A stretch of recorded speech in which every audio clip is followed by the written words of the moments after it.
There are a lot of tragic characters in the Fairly OddParents. Even if a lot of them are written as pretty one-dimensional and often are despicable people in spite of the circumstances that brought them up to that point, there's no denying that what they went through is still pretty rough. Remy's mom and dad were extremely absent in his life, as they used money as a substitute for parenting. Dale was enslaved by Vicky and forced to work underneath her lemonade stand. Separated from his father for years. Dark Laser!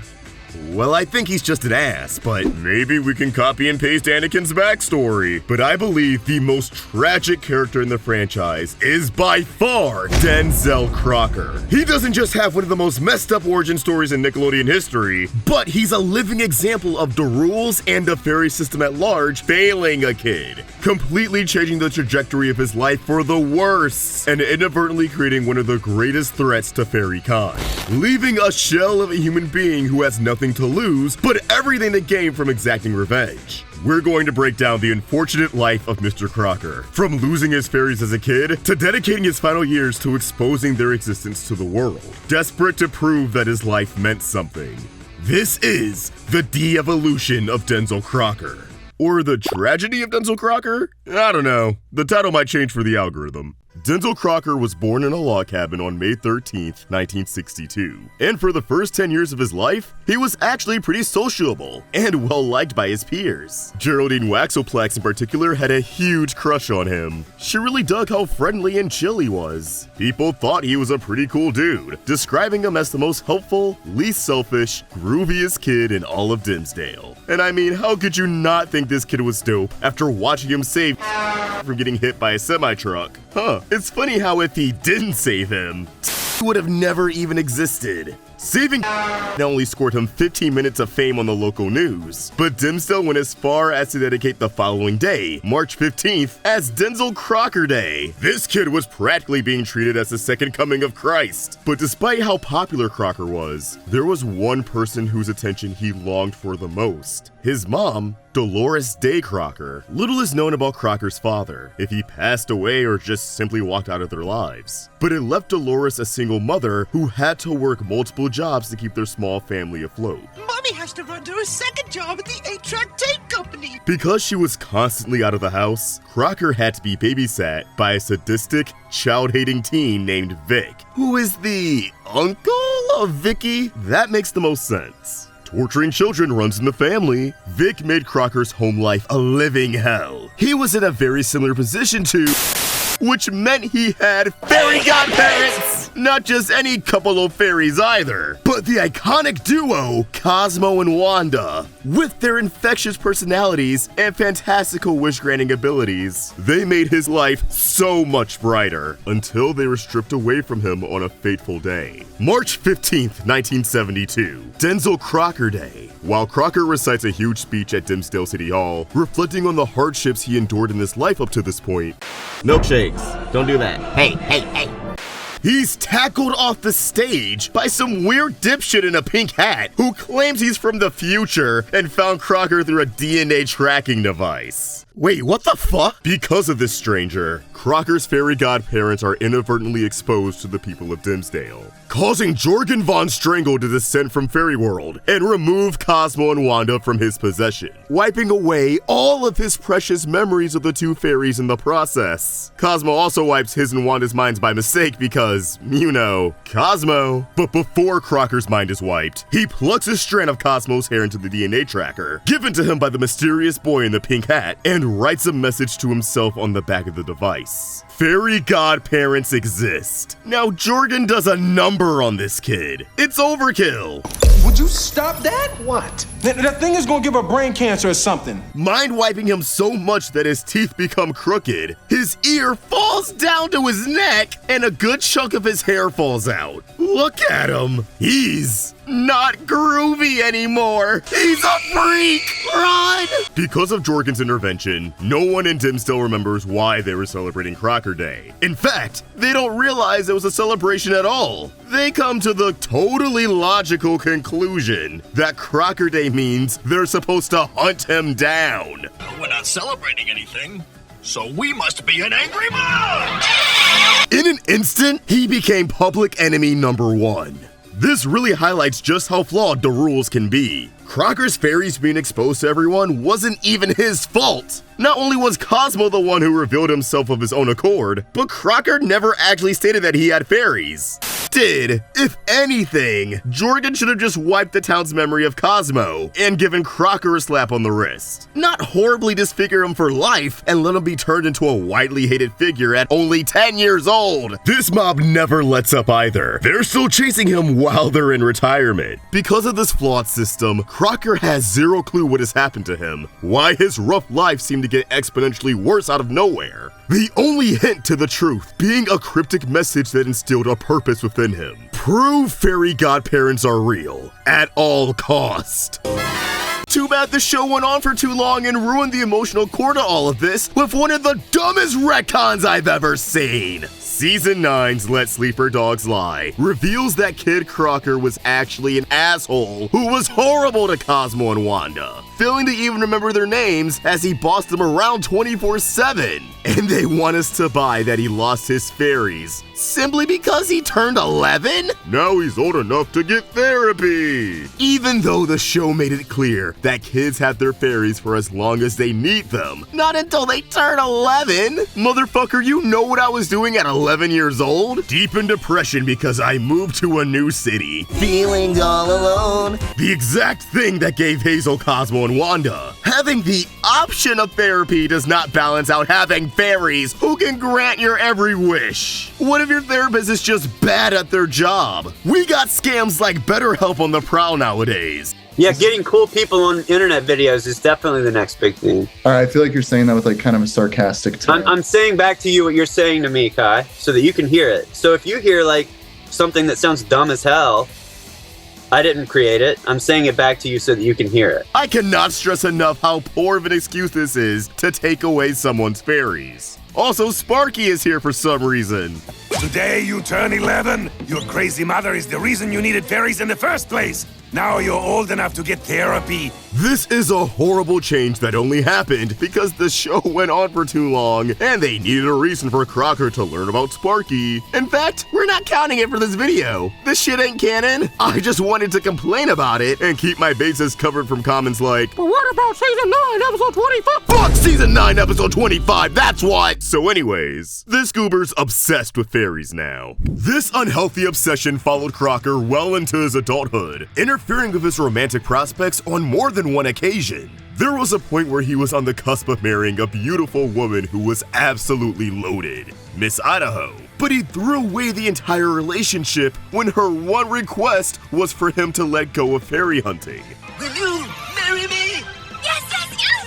Of course you'd have to give up your stupid obsession with fairies! Later, baby! Who needs you? Crocker attended Dimsdale University in the 80s, where he entered a relationship with Geraldine. But of course, he dedicated 4 whole years in college to researching fairies, accumulating in a giant presentation at the school that he believed would ensure fame and fortune. By this point, Crocker has already become a lot more egotistical and self-centered, spawned by his own assertion that fairies exist, in spite of the frequent humiliation he faces from the world around him. He just can't shake the feeling that he's right about this. The more pushback he received, the more steadfast and determined he became in his beliefs. Though this negative feedback definitely made him all the more jaded. Crocker is proud to present the research he conducted at Dimsdale University, gathering a crowd of scientists and military personnel. But the concept of fairies is obviously going to sound absurd to a room full of adults, whose studies are based on trials and tangible evidence to back up their conclusions. So when Crocker only has illegible photos of Cosmo and Wanda as proof that tiny little people with magic wands are real, the entire room mocks him.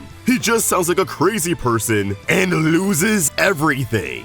His prospects as a professor, his relationship with Geraldine, who's now embarrassed to be with him, the public's respect, all gone in an instant. He's a laughingstock. At this moment, his career in science came to a screeching halt. This was the second worst day of his life. But even if he's no longer on track to become a renowned science professor, he still has valuable teaching skills that can be put to good use. So after college, Crocker becomes a teacher, causing his fate to intertwine with Cosmo and Wanda yet again, as one of his students would be in possession of fairy godparents. A student by the name of Tuba, trombone, trebuchet.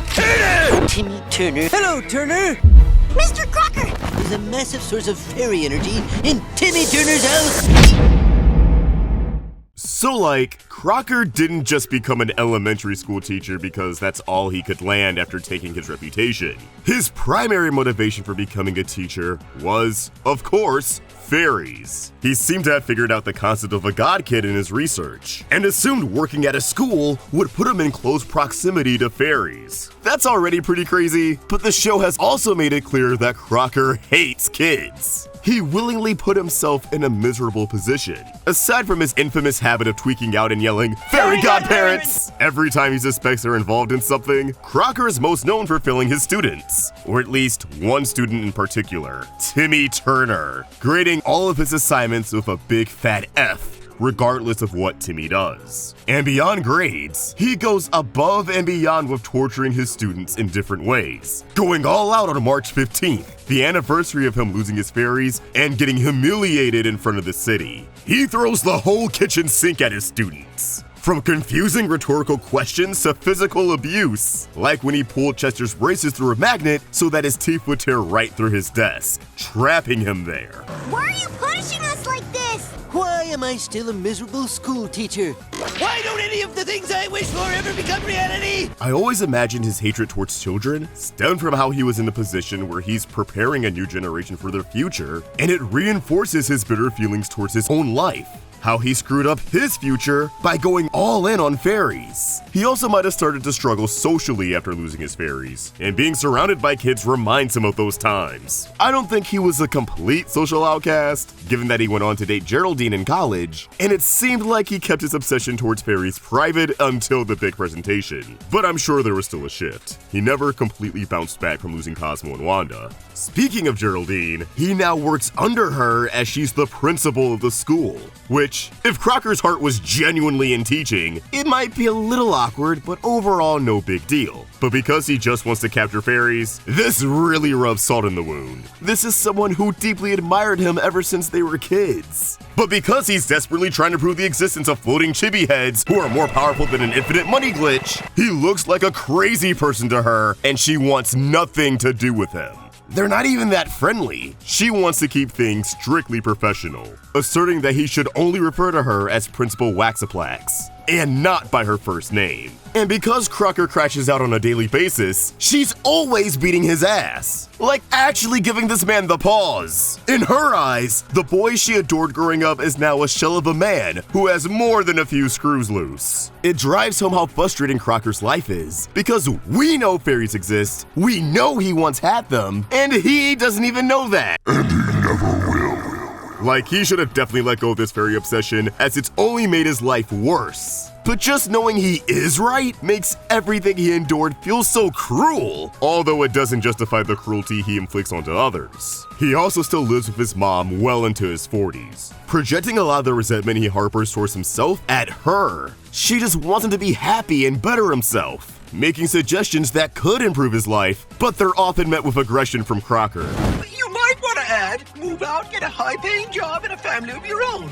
Mother! She does have a problem where she infantilizes him pretty often, which also agitates him. While she's not perfect, she's also in a lose-lose situation with her miserable son. I definitely don't think she's done anything to deserve abuse from Crocker, although please, feel free to let me know if I missed some reveal in Season 10, where she trapped him in the trunk of a hot car when he was a child or something. Wouldn't surprise me at this point, Crocker has hit rock bottom, putting all of his faith in the idea that he'll capture a fairy godparent. Crocker completely believes that harnessing fairies will solve all of his problems. He crashes into Geraldine's car on his first day, and when confronted by her, his solution is that he can fix it by wishing it back to normal once he has a fairy. Again, it's frustrating because he's simultaneously detached from reality and absolutely cooking. His theory that teaching would put him in a close proximity to a god kid was ultimately proven correct, as one of his new students was Timmy Turner, Cosmo and Wanda's new god kid. Crocker accuses Timmy of having fairies and using magic pretty much every day of his academic life, and usually,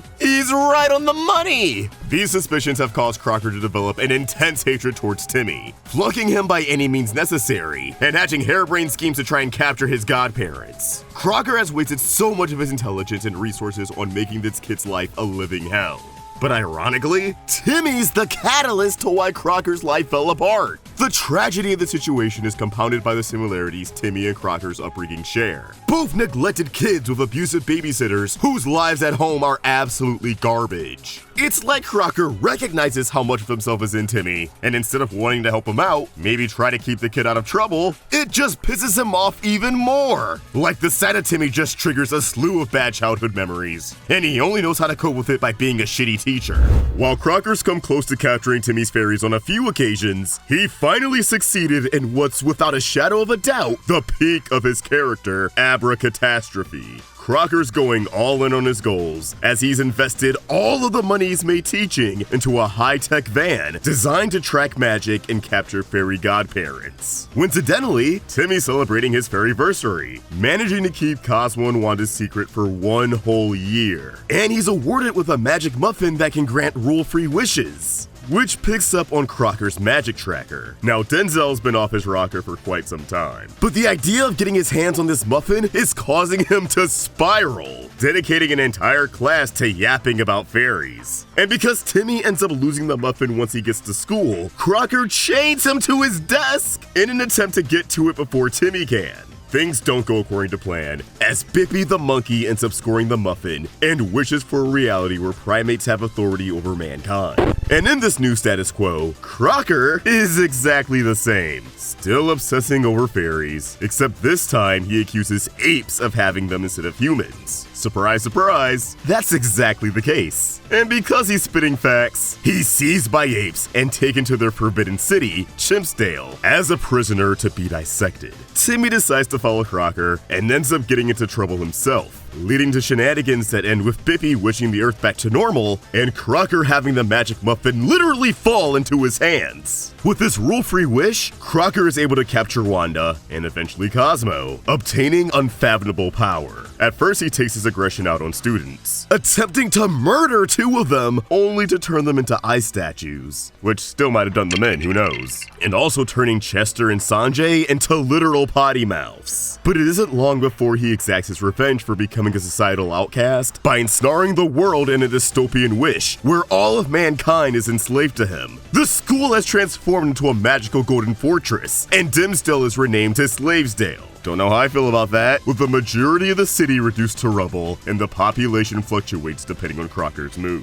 Fun fact, the Galactus-esque muffin-powered armor Crocker dons after fairy napping Wanda is identical to the one he envisioned back in Transparents, the 2nd episode of the series, or 4th, depending on if you count each 11-minute segment as its own episode. The Golden Fortress also makes an appearance here. It's great attention to detail. I love when shows call back to gags like this, turning them into memorable, jaw-dropping moments. Sorry about all the jokes about you. Depending on how you look at it, Crocker ultimately uses magic to reclaim the status quo of his childhood, now through a bitter and sadistic lens. He forces everyone to give him praise and adoration at the snap of a finger, because everyone used to genuinely like him as a kid. He once again has fairies, the exact same fairies for a matter of fact, and just like his childhood, his mom is nowhere to be found, which has some pretty dark implications. Crocker knows that none of the praise is authentic. He knows he's forcing everything to go back to the way it used to be instead of letting go. He knows everyone's just kissing his ass because they're afraid of him. But as long as he gets that validation, as long as he no longer has to feel like a complete loser, he doesn't care. He's back in his prime, or at least that's what he deluded himself into thinking, and that's all that matters to him. Of course, his reign of terror doesn't last long as Timmy sets Cosmo and Wanda free from Crocker's possession by revealing their existence to his parents, causing both Timmy and Crocker to lose them. It's funny how Timmy has caused Crocker to lose Cosmo and Wanda twice by exposing their existence, once unintentionally and once with complete intent. Tracking it chronologically, you can't help but to see this entire movie as the Timmy and Crocker rivalry coming full circle, which is unfortunate, as there's 7 seasons of television left after this movie. None of the other episodes come close to enriching Crocker's character or his dynamic with Timmy. Like I said earlier, this was his peak. From here on out, Crocker's on a downward spiral, and it's really, really hard to watch. After season 4, there's a pretty huge shift of how the show treats Crocker. Although he's still an antagonist who's obsessed with fairies, he loses his intimidation factor. His intelligence gets nerfed hard, and he's almost always used exclusively for laughs. Like, yeah, the show always drew comedy from the pathetic state of his life, but he was still treated as a big deal. This is the man who created a computer virus to hunt down Timmy throughout the internet. He created a heat-seeking fairy suit. He created a helmet to deflect Timmy's mind-reading powers. He used to not only pick up on when magic was afoot, but he always had a way to counter it. But it's like after ABBA Catastrophe, they only gave us a couple of Crocker stories that tried to match the first 3 seasons before throwing in the towel. We know what his deal is, and we saw him take over the world, so who gives a damn anymore? Just have him pop in an episode to hit the Fairy Godparents and move on. It feels like his character became more about hating Timmy than capturing fairies. He works with both Norm and Foop, aka Ira, at different points, and it's like, if you want to expose fairies, or magic in general, why are you working with a genie and an anti-fairy? Capture them, dummy! He also gets a nephew named Kevin at some point. He looks just like him. It's more disturbing than it is funny. That kid's chewing gum! That girl's texting! And Timmy Turner's sleeping with his eyes open! I think the thing that stands out to me most about Crocker after ABBA Catastrophe is that every now and then, the show leans a bit more into the fact that his life would be so much better if he let go of his fairy obsession. He checks into the Dimsdale Psychiatric Hospital after Timmy goes missing in Channel Chasers, declaring he's cured of his obsession, has figured out cold fusion, and is ready to dedicate his life to bettering humanity, reinforcing that if he wasn't hell-bent on the message he wrote on that fairy tracker, he'd more than likely be a renowned scientist responsible for huge scientific breakthroughs. But apparently his belief in fairies is so strong that it once powered the big wand, and thus all magic on Fairy World. And when he was brainwashed into no longer believing in fairies in the episode Crocker Shocker, it almost led to the demise of Fairy World as we know it. Luckily, I think fairies realized this wasn't sustainable, because by the time A New Wish rolls around, the big wand is now powered by a magic chip. I wouldn't consider it a retcon either, as there's about 20 years between the two shows, so it's more than reasonable to assume they just upgraded to chips instead of gambling on humans' belief in magic, especially in the 2020s. We're way more depressed now than in the 2000s. There's really nothing of substance to mention beyond this. Crocker has been demoted to a one-dimensional side villain who's around to pad out an episode and nothing more. Even in other timelines, he continues to lean more into the wacky than the scientist. Though I do find it interesting that Jorgen thought he was a big enough threat that he had to be locked up in Fairy World in the Fairly Odder timeline. God, he looks atrocious in this show! All of this brings us to the present-day Prime timeline, aka A New Wish. Crocker, now about in his 60s, works at the Galax Institute, an organization founded by AJ dedicated to studying the paranormal. But Crocker isn't employed as a researcher or scientist, he's the janitor. Although he has his own little corner set up to, you guessed it, fixate on fairy godparents. I like that A New Wish leans into how desperate and unhinged Crocker became over the original series. It feels like he's a pity hire, finally working at a place that aligns with his own goals, only to be denied a position where he could make a meaningful change in his life. AJ made sure he was given as little authority as possible. At this point, the man doesn't even want to prove the existence of fairies so he can capture one and usher in a new world order. He says himself that he just wants his life to mean something. He spent all of it dedicated to this one cause, and he has nothing to show for it. Who knows if his mom is even alive by this point? She might have died thinking her son was a lost cause chasing after a fantasy. It's bleak to think about, man. Even as a senior citizen, Crocker still has his heat-seeking fairy suit, which he uses to try and capture Cosmo and Wanda for the first time in 17 years, after he quickly connects the dots and realizes that Hazel's fidget toys are actually fairies. Prepared for such a situation, he encases the Institute in a giant fairy net and puts his best foot forward hunting them down. But of course, he falls short of his goal like always. Still, I admire how A New Wish brought back both his intellect and intimidation factor while building off how sad it is that he's been taking L's for his entire lifetime. It's the kind of respect to the original series that the later seasons of the original were lacking. I really do think Crocker just wants validation above all else at this point. I don't think he's as power hungry as he once was. When Dev temporarily exposes the existence of fairies to the world, Crocker just revels in the fact that he was right. Again, he just wants to show that his life means something. Just knowing that fairies exist without any objection might be good enough for him at this point. Who knows what the future of Fairly OddParents will look like. But if a new wish continues, I think Crocker could either find a way to surpass his prime and become a symbol of fear once more, or have an honest-to-God redemption arc, having another encounter of Hazel that ends with him gaining confirmation of the existence of fairies. But instead of exposing them to the world, he ends up becoming an MVP, actually helping fairies for a change, receiving that validation he longs for, but from fairies instead of mankind, turning over a new leaf in the process. But for now, he's just a victim of the fairy system, someone whose life was ultimately ruined from having godparents instead of improved. His life ended up peaking in his childhood, before gradually getting worse as he grew up, desperate to find the magic that set his life on a downward spiral to begin with, doomed to a life of misery and crippling loneliness because he's incapable of letting go. So, the moral of the story?